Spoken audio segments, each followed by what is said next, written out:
박 PD의 평일 밤 10시 이후, 주말에는 7시 이후, 우리 아파트 같은 경우는 차 대기가 너무 어렵습니다. 그래요? 현재 요 아파트에서 제가 만 4년 살았는데 해가 갈수록 주차가 힘들어지는 느낌이에요. 이중 주차. 물론 할 수도 있는데, 근데 이게 한가할 때는 그러려니 하겠는데, 바쁠 때 남의 차 밀고 나갈 때 정말 짜증이 나죠. 그렇죠. 잘못하다가 또 기스나면 또 큰일이잖아요. 그것도 걱정되고요. 그리고 꽤 자주 재발 방지용 스티커가 붙기도 합니다. 그래서 이게 왜 내 잘못이야? 주차 공간이 없어서 그런 건데 라면서 기분이 상하기도 하고요. 그래서 이중 주차를 하지 않아도 되는 얼마 되지 않는 공간들이 있어요. 예를 들면 기둥 옆 혹은 장애인 전용 주차장 옆에 짜투리 공간. 이렇게 다양한 꼼수들이 난무하고요. 경비원분들은 이를 단속하기 바쁜 상황입니다. 그런데 이런 와중에 한 달 주차료를 26만 원을 내야 되는 상황이 온다면 여러분들은 어떤 기분일까요? 자기가 살고 있는 그 아파트에 주차하는데 한 달에 26만 원을 내라고요? 맞습니다. 물론 이게 일반적인 상황은 아닌데 이런 상황에 충분히 공감이 되는 분들도 적지 않으실 거예요. 서울을 중심으로 주차 대란이 너무나 심각하니까 아파트 단지들마다 주차비를 파격적으로 올려버리는 그런 케이스가 속출하고 있는데 최근 한 온라인 커뮤니티에는 이런 글이 올라왔습니다. 강남보다 비싼 우리 아파트 주차료. 즉, 이 지역은 강북이거나 경기도라는 뜻인 것 같아요. 오래된 아파트라서 이중 주차가 일상이다 보니 차 밀기가 너무 버겁다. 그래서 주차 단속을 요구했더니 아파트 자체에서 주차비를 올려버렸다는 게 핵심입니다. 아하. 아니, 외부 차량이 많기 때문인가요? 예, 그래서 이 글을 쓰신 분이 관리사무소에 이런 하소연을 했대요. 번호판 인식으로 외부 차량 진입을 막아라. 아니면 주차 스티커를 돌려 쓰는 사람들이 꽤 있는데 이거 못 쓰게 방지 대책을 마련하라. 라고 했더니 관리사무소에서 그건 됐고 주차비 올려버리지 뭐 이런 식으로 결정을 했다는 건데 문제는 가구당 2대를 주차할 경우에는 2만 원. 뭐 여기까지는 큰 문제가 없을 것 같아요. 근데 세대부터는 원래 4만 원이었는데 11만 원을 내야 되고요. 4대부터는 6만 원이었다가 26만 원으로 4배가 올라 버렸다는 겁니다. 오호. 한 가정에 차가 4대 있는 집들도 많나 보죠? 그런 것 같아요. 주차 공간 부족에 대한 논의 조속히 이루어져야 되겠죠. 실제로 부동산 R114가 관리비 공개 의무단지 기본정보에 등록된 단지를 분석해 보니 임대아파트를 제외한 분양아파트의 세대당 주차 대수가 1.1대래요. 연식별로 30년 초반 아파트는 0.68대, 21년에서 30년인 경우에는 0.99대, 11년에서 20년은 1.3대, 6에서 10년은 1.23대, 5년 이하는 1.28대. 그러니까 5년 전에 지어진 아파트든 20년 전에 지어진 아파트든 가구당 1.3대 정도가 주차가 가능하다라는 겁니다. 그렇군요. 이에 대한 누리꾼들의 반응은 어떤가요? 인상률이 너무 높다라는 의견과 관리소에서 돈 벌려고 올렸겠냐. 2대 초과하는 경우는 가급적이면 차를 끌지 말라. 이렇게 안내하는 거 아니냐. 차 많이 끌고 싶으면 전원주택 가라. 이러한 의견으로 나뉘고 있습니다. 즉, 이번 문제는 2가지 전제를 짚어봐야 될 것 같아요. 가구당 차 한 대를 초과하는 경우를 어떻게 봐야 하느냐, 또 2대 이상이라면 비용을 어떻게 책정하느냐. 부부가 한 대씩. 그럼 벌써 2대죠? 근데 성인 자녀도 2명인데 이 친구들도 한 대씩 끄는 그런 가구가 있다면 차가 최소 4대가 되는 거죠. 이런 경우가 적지 않다는 게 함정입니다. 실제 어허. 아파트 입주자 단톡방에서는 가구당 차가 2대 이하인 사람과 초과하는 사람들이 다투는 걸 꽤 자주 볼 수가 있습니다. 3대 이상 끌고 다니면 한 대만 소유한 가구가 피해를 보는 건 당연한 일 아닙니까? 30만 원 가까운 주차비를 내지 않으려면 차를 줄이거나 인근의 공용 주차장을 이용하라라는 게 입주민들의 충고이기도 하고요. 그러니까요. 아니, 거기다가 뭐 4대 이상인 그런 집들도 있다고 하는데, 아, 그건 좀 심하지 않나라는 생각도 제 개인적으로는 들어요.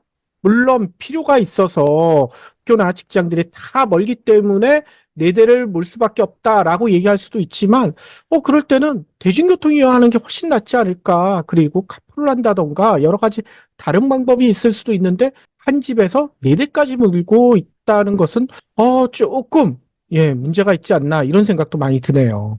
그렇죠. 이 주차장도 엄연히 다른 사람과 함께 쓰는 공간입니다. 자기 혼자 쓰는 공간이 아니잖아요. 그러니까 4대를 끌고 다니시는 분들은 한 대, 2대만 끌고 다니는 분들 생각도 좀 해주셔야 할 것 같긴 해요. 그분들도 4대 끌고 싶겠지만 참는 분들도 꽤 있을 거란 말이죠. 어쨌건 입주민들의 동의가 중요한 것 같아요. 가구당 보유 차량이 평균 2대가 넘는다면은 학교, 마트, 교회처럼 주차 공간이 크고 여유가 있는 곳과 상의를 해서 주차를 분산시키는 것도 방법이 될 수 있을 것 같고요.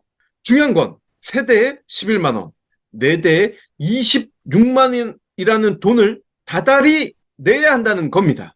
지금 2대만 주차하는 분들도 갈수록 주차비가 오를 가능성이 크다는 거고요. 그만큼 고정 지출 비용이 늘어난다는 점입니다. 주차비만 이렇게 늘어나면 다행일 텐데 주차비보다 더 많이 나오는 게 있습니다. 관리비죠. 아, 장난 아니죠. 관리비도 꾸준히 오르면서 아파트 단지 곳곳에서 잡음이 납니다. 관리업체가 아파트 시설 유지 보수를 위해 쓰이는 돈을 불투명한 방식으로 운영해서 입주민들과 갈등을 빚는 경우 정말 많습니다. 이러다 보니 주차비와 더불어 관리비까지 늘고 이걸 매달 꼬박꼬박 내다 보니 이런 하소연이 나옵니다. 월세를 또 낸다? 그것도 2번씩이나. 주말에 등산하셨다고요? 주말에 지역 축제 다녀오셨다고요? 니곽스 베이스워시로 세탁하셔야죠. 면이 아닌 화학섬유는 전용 세제로 빨아야 오염물질이 제대로 제거됩니다. 일반 세제로 세탁하면 잔여 오염물이 남아서 옷장에서 냄새가 날 수 있어요. 평일에도 속옷은 물론 아이들 교복, 체육복이 세탁 바구니에 쌓인다고요? 이런 옷들도 대부분 화학섬유로 만들어졌습니다. 지금은 니곽스 베이스워시 할 시간입니다. 베이스워시는 네이버에서 경불진모를 검색하시면 구매하실 수 있습니다.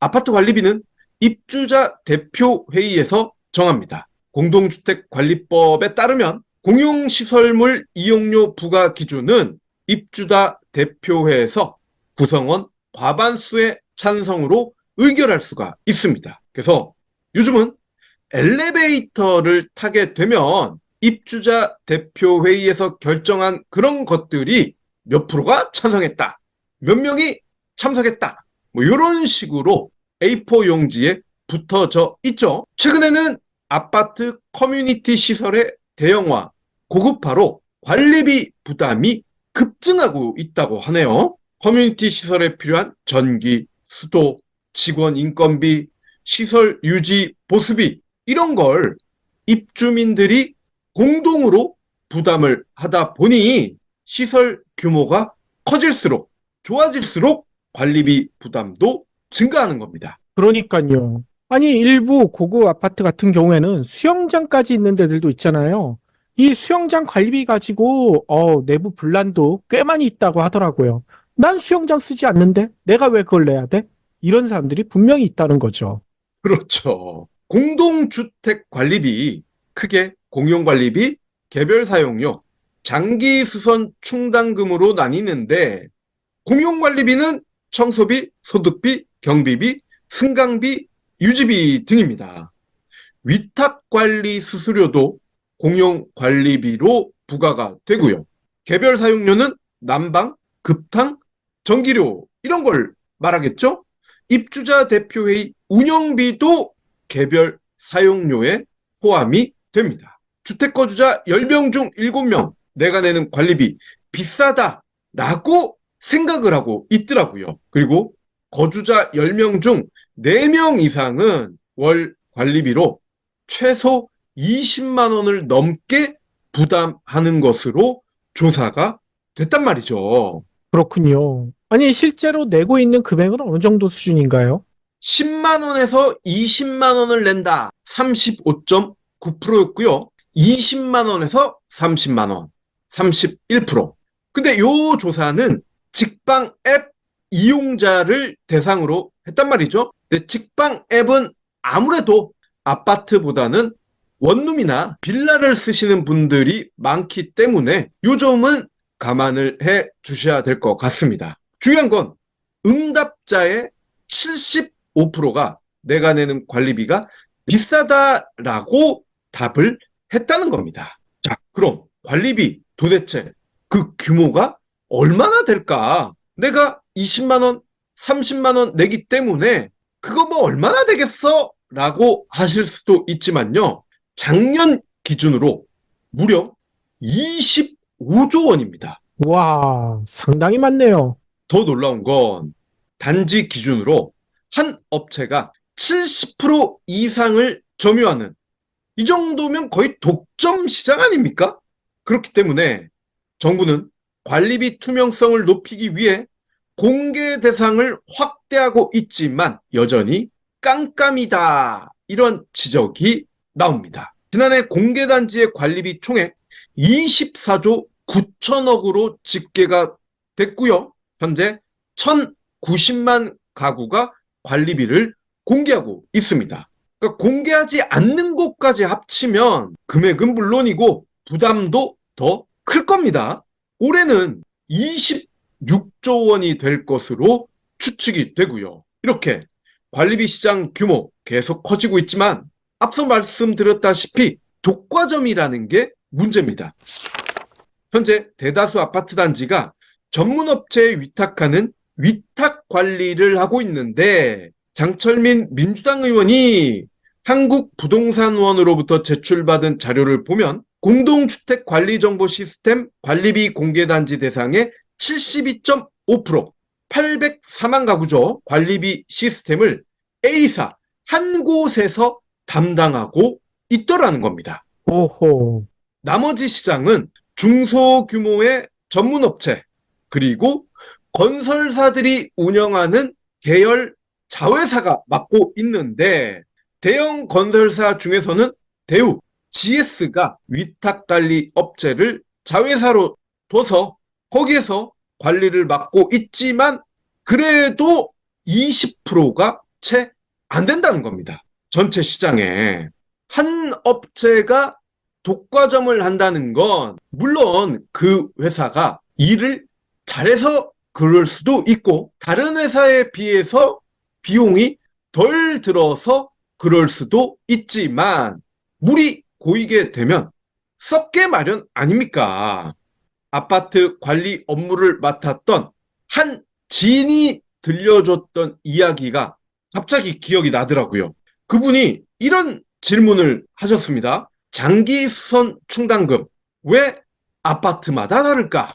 도서관, 카페, 헬스장과 같은 공용시설 왜 그리 자주 인테리어 공사를 할까? 동네마다 난방열사가 나오는 이유는 뭘까?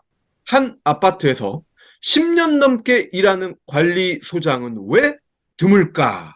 뭐 저야 이런 분야를 잘 모르기 때문에 이런 질문을 받았을 때 잘 모르겠는데요? 라고 답은 했지만 이분은 그러면서 나름의 답을 해 주셨는데 한쪽의 일방적인 이야기이기 때문에 뭐 이게 정답이다 라고 말씀을 드릴 순 없지만 그럼에도 확인이 필요한 부분인 것 같아요.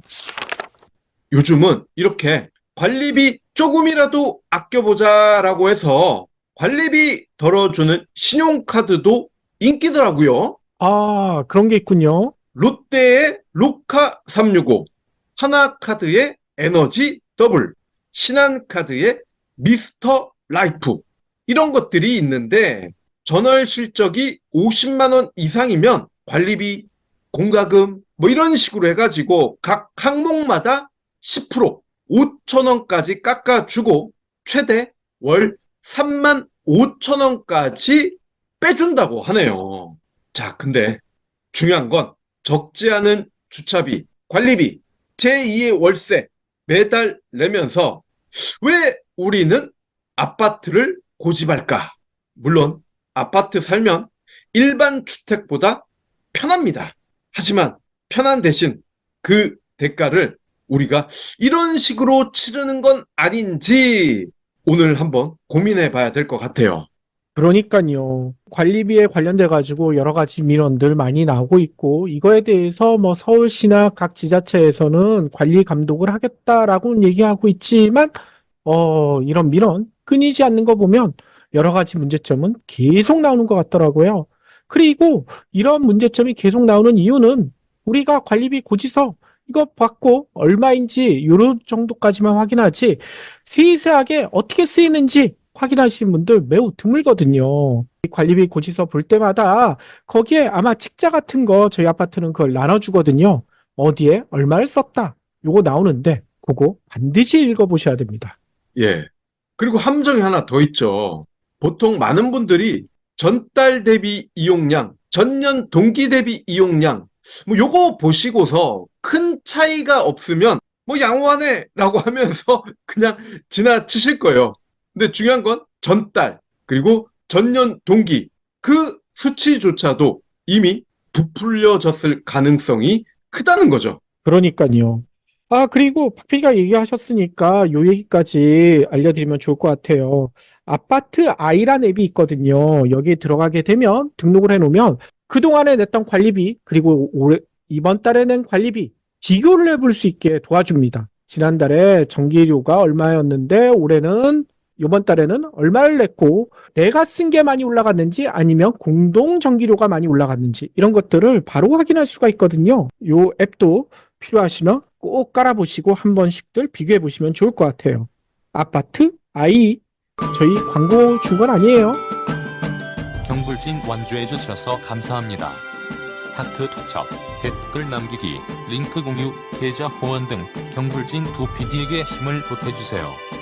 더 좋은 내용으로 보답하겠습니다.